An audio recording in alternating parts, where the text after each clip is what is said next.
정부의 반도체 소부장 특화단지 공모에 전국 지자체 경합 열기가 뜨거운데요. 경기도 오산시도 K 반도체 벨트 중심지라는 지리적 강점을 내세워 출사표를 냈습니다. 이권재 오산시장 모시고 자세한 이야기 나눠보겠습니다. 어서 오십시오. 어서 오십시오. 네, 반갑습니다. 네, 이렇게 작업복을 입고 출연을 하셨습니다. 특별한 이유가 있을까요? 네, 평상시에 작업복을 많이 즐겨 입고 있습니다. 아, 네. 그만큼 활동이 많으시다. 네, 이런 그렇습니다. 말로 들립니다. 네. 네, 반도체 소부장 특화단지에 도전장을 내미셨습니다. 네, 그렇습니다. 오산시의 강점 뭐가 있을까요? 네, 무엇보다 오산시는 화성, 평택, 용인, 이천을 잇는 K 반도체 벨트 중심에 지리적인 이점이 있습니다. 네. 두 번째는 삼성, 하이닉스, LG 등 글로벌 기업이 오산의 접근성이 아주 용이하게 있습니다. 정부가 발표한 세계 최대 규모 반도체 클러스터 용인에 있는 후보지가 오산에서 20분 거리에 있는 것도 큰 장점이라고 저는 생각을 합니다. 네. 뿐만 아니라 경부고속도로, 수도권 제2순환도로, 서부 우회도로 등이 사통팔달 교통망이 잘 갖춰져 있습니다. 그래서 물류 및 기업 간 협력 체계가 구축에 아주 유리한 조건에 있다, 이런 말씀을 드리고, 이러한 이점으로 인해서 세계적인 반도체 장비 기업 램 리서치뿐만 아니라 에로티페큐, 필옵틱스 같은 국내 유수의 소부장 기업이 오산에 많이 유치하고 있습니다. 이 밖에도 여러 글로벌 선도 기업이 오산에 투자 계획 중에 있고 또 협의 중에 있습니다.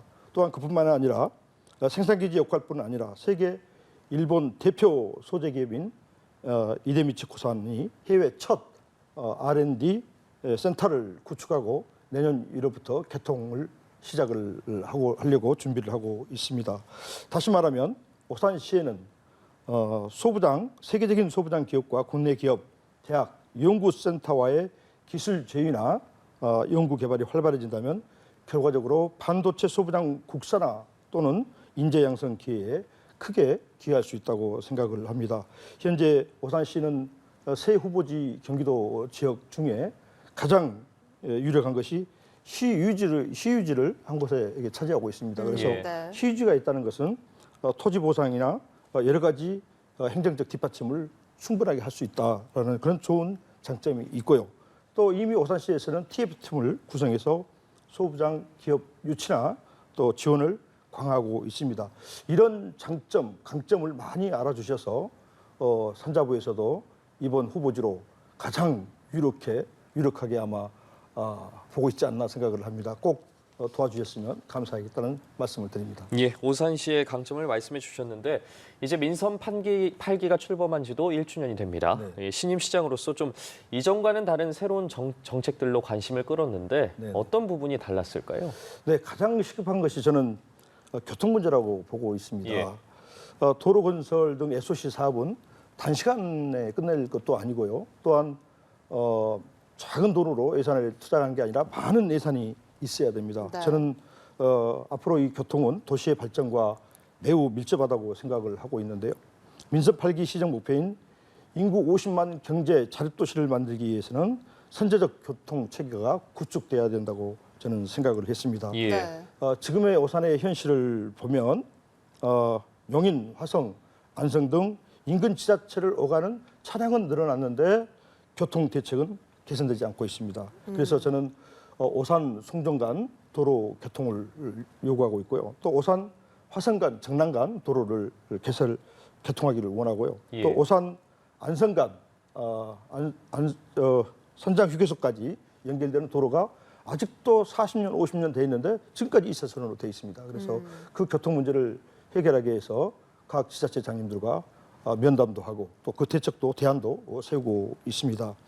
여기에다가 세교 2주기에 올 7월 달부터 2만 아파트가 입주를 합니다. 예. 그 2만 세대가 아파트가 입주하면 차가 5만 대에서 6만 대가량이 늘어날 거라고 생각합니다. 그 문제를 해결하기 위해서 국토교통부 또 LH 또 국회를 오가며 도로 공사까지 다 방문을 했습니다. 광역교토 개선 사업을 조속히 추진을 하기를 지원을 요청했고요. 또 시경계 도로를 개선하기 위해서 인근 지자체장과도 면담을 가졌습니다. 다행히 많은 성과가 있었다고 생각합니다. 28년째 해결되지 않았던 경부선 철도 횡단 고가 도로가 내년부터 착공을 해서 2026년에 완공이 됩니다. 그리고 서부 우회도로가 올 6월 달에 개통을 할 예정입니다. 그뿐만 아니라 평택 수원간 서부 우회도로 곧 개통하는 것은 물론 시청 앞에 동부대로가 8년째 공사를 하고 있는데요. 올 12월 말까지 전면 개통을 앞두고 있습니다. 또한 중요한 것은 당장 도로 개통이 어려운 경우엔 신호 체계를 개선하려고 합니다. 실시간 교통 정보를 수집해 자동으로 신호를 보내주는 지능형 교통 체계 고도화 사업을 오산시 전역에 확대하려고 하고 있습니다. 예. 단기적으로는 시내 교통 신호 체계를 개선하고 장기적으로는 광역 교통 계획망을 구축하기 위해서 준비하고 있습니다. 네, 이렇게 교통 사업 외에도 오산시가 추진할 역점 사업들 그리고 계획은 또 뭐가 있습니까? 네, 오산시는 도시공사가 아직 없습니다. 시설관리공단을 도시공사로 전환하기 위해서 이미 타당성 검토 용역을 실시했습니다. 네. 오산시 도시공사가 직접 지역 개발을 추진해서 개발 이익이 타 지역의 개발 이익이 돌아가지 않고 오산에 돌아올 수 있도록 예를 들면 운암길 개발이 있습니다. 공공 50.1%고 인데요. 네. 우리 민자 49%인데 오산시는 도시공사가 없어서 50.1%를 19.8%밖에 이익금을 가져올 수 없는 그런 지금 악순환이 되고 있습니다. 그래서 예. 하루빨리 도시공사를 만들어서 오산시가 50.1%의 공공이익을 가져야 되겠다는 게 제 생각입니다. 그뿐만 아니라 31개 시군을 보면 시군 중에서 24곳이 이미 도시공사가 설립돼 있습니다. 그리고 5군데 시군이 추진하고 있습니다. 그래서 앞으로 오산시에서 도시공사가 됨으로써 오산시의 미래에 큰 마중물 역할을 할 수 있다고 저는 생각을 합니다. 향후 수년 내에 오산을 만들어가는데 큰 기반이 될 것이다. 시민들에게 한번 여쭤봤습니다. 20대 이상에서 60대까지 시설공단이 있다는 것을 어떻게 생각하느냐라고 물어봤더니 79.8%가 찬성을 했습니다. 80%가 찬성을 하는 것이지요. 네. 그래서 또 이제 그뿐만 아니라 향후 수년 내 경제 도시 오산을 만들어 가는데 우리가 꼭 해야 될 게 있습니다. 구도심 개발을 위해서 도시 주거 환경 정비 계획을 기본 계획을 수립하고 있습니다. 민간에서 건축이나 재개발 시 필요한 절차를 시에서 미리 마련하는 것이죠. 그래서 주민들이 감당해야 했던 행정 절차, 또 시간 및 경제적 부담을 덜고 체계적이고 효율적인 사업 방안을 제시할 수 있다고 저는 생각을 합니다.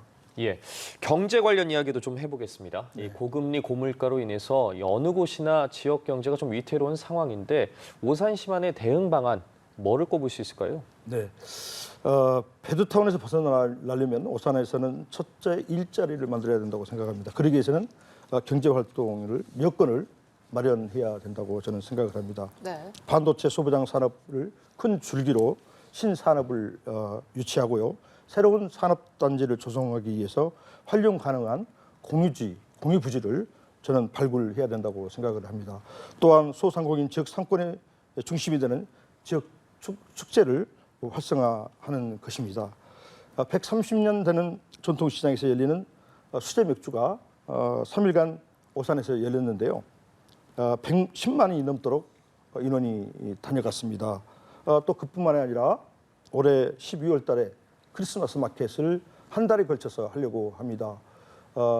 요코하마 또 교토를 다녀왔습니다. 그래서 예. 그 모팅으로 오산시에서 소상공인들이 경제 활성화를 위해서 우리가 한 달 동안 크리스마스 마켓을 함으로써 지역 상권이 살아나는 그런 경제 도시로 만들려고 합니다. 구도심 상권 중심으로 관광객과 소상공인 모두 지속 가능한 축제로 자리매김을 기대하고 있습니다. 시청자 여러분들께서도 올 11월 달부터 12월 달까지 오산에 열리는 크리스마스 마켓에 많은 참여와 지지를 부탁드립니다. 예, 반도체와 경제 등 이야기 나눠봤는데 이 이야기도 좀 나눠보면 좋을 것 같아요. 6월이 호국보훈의 달인데 6.25 전쟁 당시 유엔군 최초로 파병된 부대죠. 이 미 스미스 부대 전몰 장병을 추도하는 행사가 매년 개최되는 것으로 알고 있는데 특히나 올해 같은 경우에는 정전협정 및 한미동맹 70주년이라 더욱더 의미가 뜻깊을 것 네, 같거든요. 맞습니다. 저는 민서 8기 시장에 대해서 가장 소중하게 생각한 것이 지금 6.25 발발 후 파죽지세로 이제 북한군이 쳐들어옵니다. 쳐들어오다가 미군 540명이 일본에서 부산을 거쳐서 대전을 거쳐서 오산에 중미령 전투를 시작을 합니다. 540명 중에서 181명이 희생을 당합니다. 그 미군 181명의 영혼을 기리기 위해서 중미령 스미스 부대가 오산 첫 교전을 치렀던 곳에서 이제 행사를 시작을 합니다. 네. 7월 5일 날 행사하는데 보건복원부 장관님께서도 함께 하신다고 약속을 하셨습니다. 미군이 181명이 희생된 곳 중미령 전투 꼭 오산에서 또 그뿐만 아니라 미국에서 그 유가족 가족분들이 5분이 자녀들이 오십니다. 그래서 정전 70주년을 맞이해서 한미 동맹 강화를 위해서 7월 5일 날 행사에 많은 관심을 가져주시고 우리 대통령께서도 오산의 미군의 그 희생에 넋을 기리는 그런 중요한 곳이 중미령 전투임을 좀 상기시키시고 기억해 주셨으면 고맙다는 말씀을 드립니다. 네, 알겠습니다. 지금까지 이권재 오산시장과 말씀 나눠봤습니다. 오늘 말씀 고맙습니다. 고맙습니다. 네, 고맙습니다.